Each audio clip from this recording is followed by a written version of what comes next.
আমাদের যে এটা এই যে অনলাইন জুয়ার বিরুদ্ধে এবং অনলাইন সাইটের বিরুদ্ধে আমাদের যে ফাইট এটা অব্যাহত আছে এবং এটা অব্যাহত আছে বলেই আমরা গত 30 তারিখ থেকে এ পর্যন্ত আমরা 116টি ওয়েবসাইট বন্ধ করার জন্য বিটিআরসিকে আমরা লিখেছি।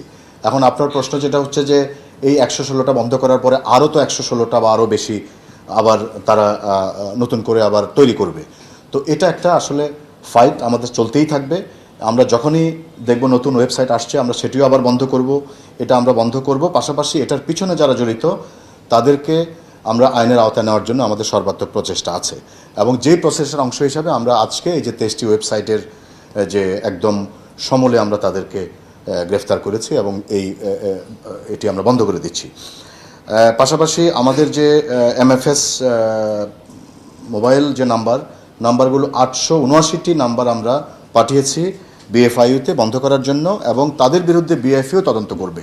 আমাদের যেমন তদন্ত অব্যাহত আছে, বিএফআইইউর তদন্ত চলছে এবং সেখানে আমরা যখন দেখব যে নাম্বারগুলো সাসপিশাস এবং যেগুলোর বিরুদ্ধে প্রমাণ পাওয়া যায় সেগুলোর বিরুদ্ধে আমাদের আইনগত ব্যবস্থা আমরা গ্রহণ করব। তো মূল কথা হচ্ছে যে এটা আসলে যেহেতু ওয়েবসাইটগুলো বাংলাদেশ থেকে বেশিরভাগ ক্ষেত্রেই আমরা যেটা জানি যে বেশিরভাগ ক্ষেত্রে ওয়েবসাইটগুলো মেনটেন করা হয়, তৈরি করা হয় বাইরে থেকে। তো এগুলো আসলে আমাদের এখন চাইলে এখনই বন্ধ করে ফেলাটা এটা ডিফিকাল্ট এবং এখন চাইলে এখনই আসামি আমি অ্যারেস্ট করতে পারা সেটাও ডিফিকাল্ট।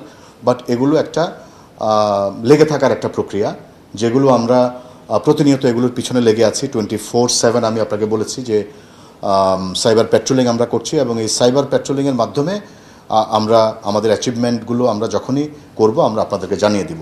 এবং এটা আসলে এমন একটা প্ল্যাটফর্ম যেটা আসলে আমি এখনই চাইলে এখনই সবগুলো ওয়েবসাইট বন্ধ করে দেওয়া অথবা সব আসামি গ্রেফতার করে ফেলা এটা সম্ভব নয়। বাট এটা আমাদের কন্টিনিউয়াস প্রসেস, আমাদের চেষ্টা অব্যাহত থাকবে যাতে যে কোনো মূল্যে বাংলাদেশ সরকারের এই যে অনলাইন জুয়ার প্রতি যে জিরো টলারেন্স এটা আমরা অবশ্যই পালন করব। অবশ্যই আমাদের অভিযান অব্যাহত থাকবে এবং আমরা পর্যায়ক্রমে এই অনলাইন জুয়া কমিয়ে আনতে আনতে একটা পর্যায়ে আমরা এটাকে জিরো করার যে টার্গেট সেই টার্গেট আমাদের থাকবে।